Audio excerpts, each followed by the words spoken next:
The Caboose was the only car on a freight train that earned zero revenue, and for more than a century, no railroad in North America would run without one. A man sitting in its glass cupola could spot a cracked wheel rim or a smoking journal bearing from a mile back, long before any wayside detector existed. The car held no passengers. It carried no freight. Every quarter, the accounting department filed it under operating expense and moved on. And the men who spent their lives on the rails called it the most important car on the property. They were not sentimental. They were correct. Number 3 on this list caught problems that every modern sensor on the market still cannot see. Number 2 is the reason a conductor could run a 100-car train from a wooden shack on wheels. And the mistake at the end is the one flaw the Caboose could never outrun, no matter how many railroaders fought to save it. Here are 4 things the Caboose did better than anyone, and the one mistake it never survived. Number 4. Flagging protection. Before reliable automatic block signals covered every main line in the country, the deadliest routine hazard on the railroad was the rear-end collision. A following train running full speed into the back of a stopped freight could telescope wooden cars, scatter wreckage across a mile of track, and kill every man in the consist who did not jump clear in time. It happened with horrifying regularity throughout the 19th century and well into the 20th. The Caboose was the defense against it, not through any mechanical device, through a man. When a freight train stopped on the main line for any reason, a mechanical failure, a hotbox, a dispatcher's hold order, the rear brakeman climbed down from the Caboose platform and walked back. He carried a red flag in daylight, a red-lensed lantern after dark, and a fistful of fusees. He walked a quarter-mile in clear weather, half a mile or more in fog, rain, or heavy snow, when a following engineer could see almost nothing ahead. And he planted himself on the ballast between the rails, alone, between his train and whatever was coming up behind it. He stayed until the conductor whistled him back, or until a following train acknowledged his signal and stopped. In a January blizzard on the Great Plains, he stood in drifts that reached his knees with the wind cutting through his coat. In July, the radiant heat from sun-baked rail could burn through boot leather. If the following train did not see him and did not stop, he had seconds to throw himself off the track. Some made it, some did not. A railroad fusee burns at extreme temperature and produces an intensely bright red flame visible for more than a mile on a straight stretch of open track at night. Planted upright in the ballast, a line of burning fusees created an unmistakable stop signal that no engineer could miss or misinterpret. The Caboose carried them in quantity because the brakeman might need to plant a dozen in a single stop, replacing each one as it burned out if the delay stretched past 20 minutes.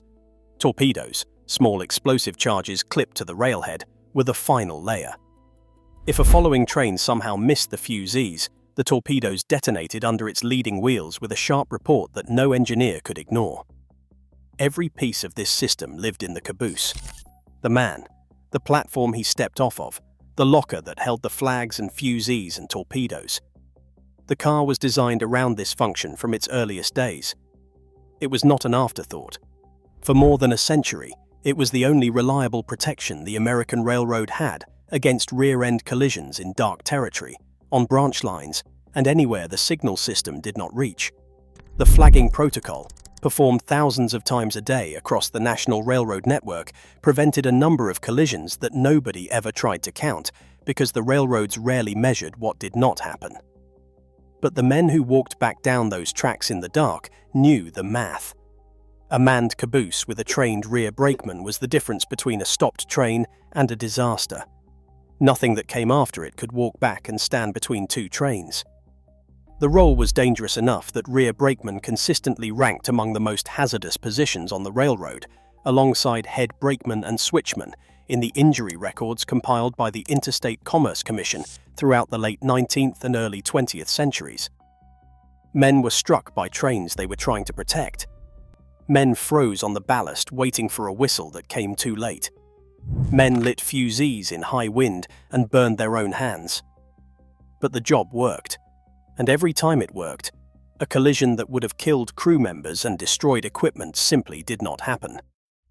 For as long as the caboose rode the rear of every freight train in the country, someone was always there to walk back. Number 3. Rolling defect detection. A loaded freight train stretching a mile or more from locomotive to caboose is a machine with tens of thousands of moving parts, and nearly all of them are underneath the cars where nobody on the ground can see them. Journal bearings overheat. Loads shift on flat cars. Brake rigging drops and drags along the ties.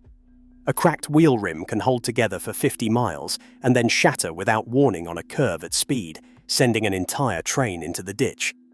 The caboose put a pair of trained human eyes above all of it. The cupola, that raised glass compartment sitting on the roof of the car, was the railroad's original rolling inspection platform.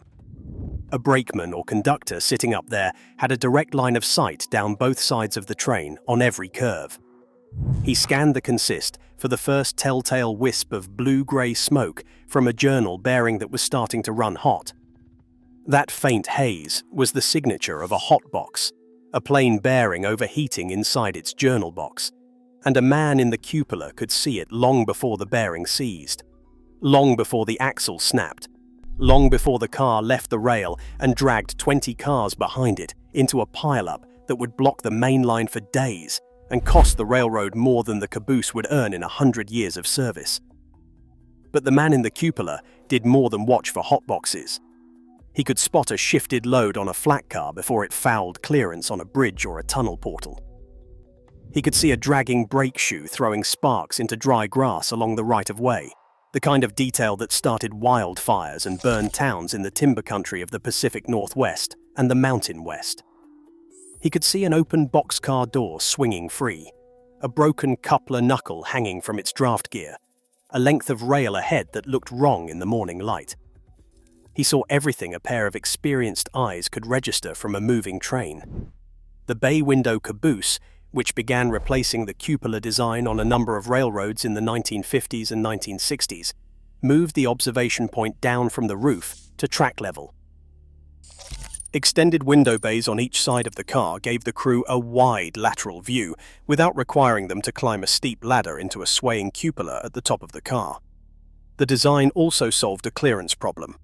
Cupola cabooses were tall, and on railroads with low bridges and tight tunnel bores, the man sitting in the cupola was dangerously close to overhead structures passing at speed. The bay window eliminated that hazard and gave crews a safer, more stable observation platform closer to the center of gravity. Both designs served the same essential purpose. They turned the rear of the train into a manned observation post that traveled with the consist and watched it continuously from yard limit to yard limit.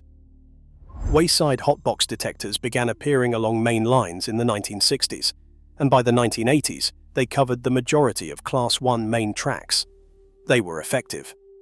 Later generations added dragging equipment detectors, acoustic bearing monitors, and machine vision systems.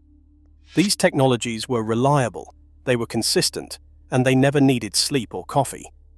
But they caught only what they were designed to catch, and they worked only where they were installed.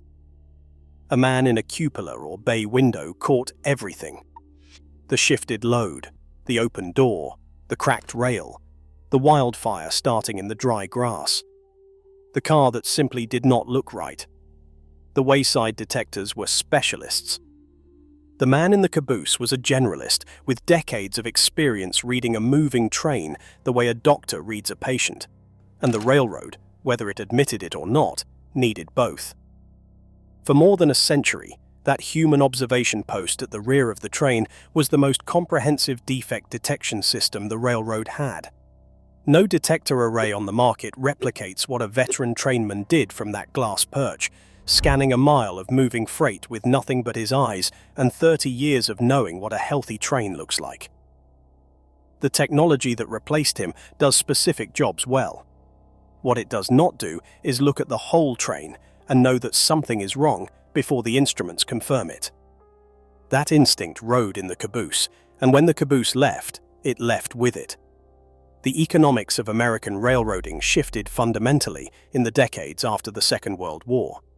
Diesel locomotives replaced steam and eliminated thousands of roundhouse and shop jobs virtually overnight. Centralized traffic control replaced local operators at hundreds of small stations and junctions across the network. Mechanized track equipment replaced the section gangs that once maintained every mile of rail by hand.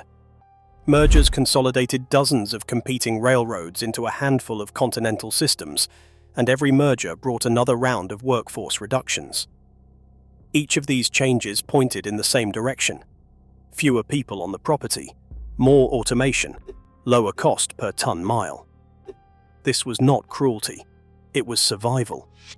The railroads were hemorrhaging traffic to long-haul trucks and airlines, and the carriers that could not cut their operating ratios did not survive long enough to see the next century. The caboose sat squarely in the path of that economic logic. It required periodic inspection, body repair, brake system testing, heating fuel, and a crew to staff it. It occupied space on every yard track and repair facility on the system. It added dead weight to every train. But the caboose had one advantage that no other threatened piece of railroad infrastructure could claim. The jobs it performed were not redundant. They were real, they were documented, and people were alive because of them. The question the industry faced by the 1970s was not whether the caboose was useful. It was whether that usefulness, spread across 4 separate functions in a single unprofitable car, was worth what it cost in a world where each function might be done by something smaller, lighter, and unmanned. Number 2. The mobile office and crew quarters.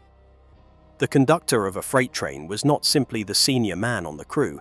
He was the train's record keeper, its operating authority on the ground, and the railroad's legal representative on wheels. Every car in the consist had a waybill documenting its origin, destination, contents, weight, and routing. Every waybill had to be verified against the physical consist before the train moved. Every car set out at a siding or picked up at an industry had to be recorded in the conductor's train book, with times, track numbers, and seal numbers noted precisely. Train orders from the dispatcher, the legal authority governing the train's movement on the main line, had to be received, read back, confirmed, and filed.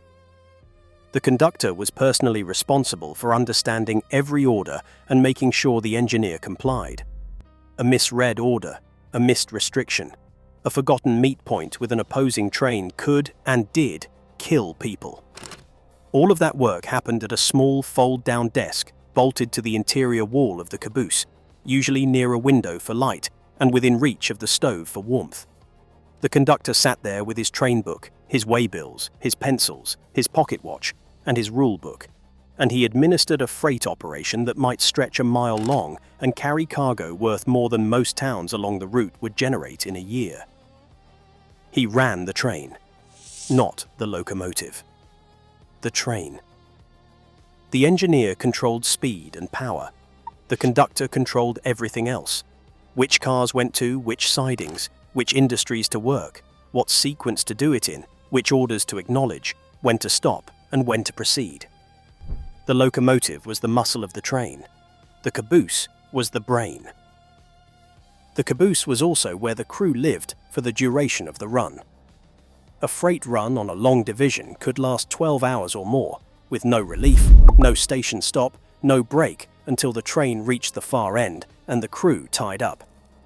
The rear brakeman spent most of that time in the caboose when he was not out on the ground flagging, setting handbrakes or lining switches. He slept in one of the bunks built into the walls. He heated food on the caboose stove. He drank coffee from a pot that sat on the stovetop from departure to arrival. Many cabooses carried oil or coal stoves for heating, bunks or bench seats that folded into sleeping surfaces, a small water tank, a chemical toilet, storage cabinets for food and personal gear, and lockers for lanterns, flags, fusees, and hand tools. Some railroads added iceboxes. Others installed small cook stoves with flat cooking surfaces. This was not luxury. This was baseline survival for men working shifts of 12 hours or longer in a moving vehicle with no climate control and no access to any building or facility on the ground. Before the caboose became standard equipment on American freight trains in the middle of the 19th century, conditions were far worse. Trainmen rode on top of loaded freight cars in open weather, exposed to rain, snow, wind, smoke from the locomotive stack, and hot cinders that burned holes in their clothing and their skin. They had nowhere to sit, eat, rest, or relieve themselves for the entire run. The caboose made the job survivable. Not comfortable. Not safe by any standard that would satisfy a modern regulator. Survivable. And for more than 100 years, it was the only acknowledgement the railroad industry made that the men who ran its trains were human beings who needed to eat, sleep, and come in out of the cold. Number 1. Local freight operations. The through freights and the name trains got the attention. They were the ones the public saw, the ones the railroads put in their advertisements, the ones the enthusiasts photographed at highway crossings. But the work that connected small-town America to the national economy happened on the local freight, and the local freight could not function without a caboose. A local freight worked a territory. It left the division point before dawn with a cut of cars to deliver and an empty train book waiting to be filled. Over the course of the day, it stopped at every siding, grain elevator, team track, and industrial spur along its route, setting out loads, picking up empties, spotting cars at dock doors, and pulling cars that were ready to move. A single local might work 15 or 20 stops in a day, and at every one, the crew climbed down and went to work on the ground. The conductor directed all of it from the caboose. He read the switch list that told him which cars went where. He signaled moves to the engineer from the rear platform with his hands, pointing the train forward or back, counting car lengths, flashing a stop. He watched the brakeman line switches and make couplings from a distance where he could see the whole picture. He recorded every move in his train book. When the work at one stop was finished, the crew climbed back aboard and the train moved to the next location. On branch lines in rural America, the local freight was often the only railroad presence a town would see. There was no station agent. There was no yard office. There was a siding, a team track, maybe a loading dock, and a hand-throw switch. The railroad served that town because a conductor working out of a caboose could manage the paperwork, direct the switching, and keep a 2-man or 3-man operation moving through the territory without any fixed infrastructure at all. The caboose was also the only permanent car on a local freight. Every other car in the consist came and went, delivered at one stop, picked up at another, swapped out at the junction. The caboose stayed. It was the fixed point in a constantly changing train, the car where the tools lived, where the records were kept, where the crew regrouped. Without it, the local freight was a loose collection of rolling stock with a locomotive on one end and nothing on the other. When the caboose disappeared from these runs, much of the local freight service disappeared with it. The conductor moved to the locomotive cab. The flexibility of working from the rear, of watching switching moves from the platform, of managing the day's records at a desk between stops, went with the car. The rear platform where the conductor once stood to direct switching moves was replaced by a radio mic clipped to his shirt in a locomotive cab a mile ahead of the work. He could talk to the engineer. He could not see the switches being lined. He could not watch the brakeman walk between moving cars. He could not count the car lengths himself, or catch the moment a coupler failed to close. Local freight operations did not end solely because the caboose was removed. Thousands of branch lines were abandoned for economic reasons that had nothing to do with crew accommodations. But the loss of the caboose took away one of the few things that made small-scale, low-density railroad service practical enough to justify keeping the track in place. For more than a century, the local freight and its caboose were the last working connection between the national rail network and the places it was originally built to serve. The mistake the caboose never survived was not a design flaw, and it was not a safety failure. It was something more fundamental than either of those. The caboose could not justify its own existence once each of the functions it performed could be done cheaper, individually, by something else. Every advantage on this list was real. The caboose genuinely protected trains from rear-end collisions. It genuinely detected defects that no wayside sensor could catch. It genuinely served as a mobile office and crew quarters. It genuinely made local freight operations possible in places that had no other railroad infrastructure. No serious operating officer in the industry disputed any of that. The problem was that by the late 1970s and into the 1980s, each of those functions acquired a cheaper substitute. Flagging protection gave way to the end-of-train device, a small battery-powered electronic unit clamped to the rear coupler of the last car. It transmitted brake pipe pressure to a receiver in the locomotive cab, displayed a flashing red light to any following train, and on later models, it could initiate an emergency brake application from the rear of the train on command from the engineer. The railroads called it the flashing rear-end device. The trainmen had other names for it, most of them unprintable. But it worked. It weighed a few dozen pounds, it cost a fraction of what a caboose cost to maintain, and it required no crew member to operate. Defect detection shifted to wayside technology.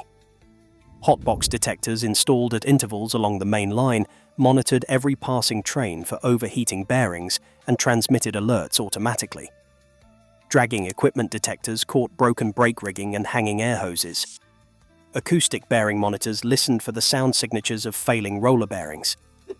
These systems never needed sleep, never missed a shift, and never called in sick. The mobile office moved to the locomotive cab. Computerized train management systems replaced the handwritten waybills and the conductor's train book. Radio replaced hand signals from the rear platform. The conductor moved to the head end, riding in the cab with the engineer, and the rear brakeman position was eliminated entirely on most railroads through crew consist agreements negotiated between the carriers and the unions. And local freight service, the one function that genuinely required a crew working from the rear of the train, shrank until it barely existed. Thousands of branch lines were abandoned as highway trucking took the traffic. Thousands of small-town stations and team tracks were closed. The local freight run that once served 20 stops between dawn and dark became a memory. Railroad labor organizations fought the caboose removal for years, and the fight was bitter. State legislatures in several parts of the country passed laws requiring a manned car at the rear of every freight train. For a time, those laws held. But federal regulators ultimately sided with the carriers, ruling that end-of-train devices provided adequate protection for rear-end safety. The state laws were preempted or allowed to expire. By the mid-1990s, the caboose was effectively gone from mainline freight railroading in the United States and Canada. A few survive. Short-line railroads still run them on switching jobs where the crew needs shelter and a platform at the rear. Tourist and heritage railroads display them for visitors. Museums preserve them behind velvet ropes. You can find retired cabooses across the country, repurposed as storage sheds, hunting cabins, children's playhouses, and roadside attractions, painted bright red and sitting on a short piece of track in a park or a restaurant parking lot. But on the Class 1 railroads that move the freight, the trains run without them. Now. A small electronic box with a flashing red light rides the last coupler, transmitting pressure readings, burning battery power, doing exactly what it was engineered to do. It does not flag. It does not look. It does not keep anyone warm. The caboose did 4 things better than anything that replaced it. But it carried one flaw that no amount of skill or loyalty could overcome. It housed all 4 of those functions in a single car that showed up as a cost on every trip sheet the railroad filed, and when the industry decided it could purchase those functions separately for less money, the caboose had nowhere left to go. The last caboose on most American railroads made its final run without ceremony. No photographs, no speeches, no notice in the local paper. The crew stepped off, the car was shoved into a back track with a handful of others waiting for the scrapper, and the next train left without it. Somewhere on a main line right now, a freight train 2 miles long rolls through a crossing in the early dark. The gates go up, the traffic moves, and nobody counts the cars to the end anymore. There is nothing red to wait for. Nobody at the crossing knows what used to be there, and the train does not stop to explain.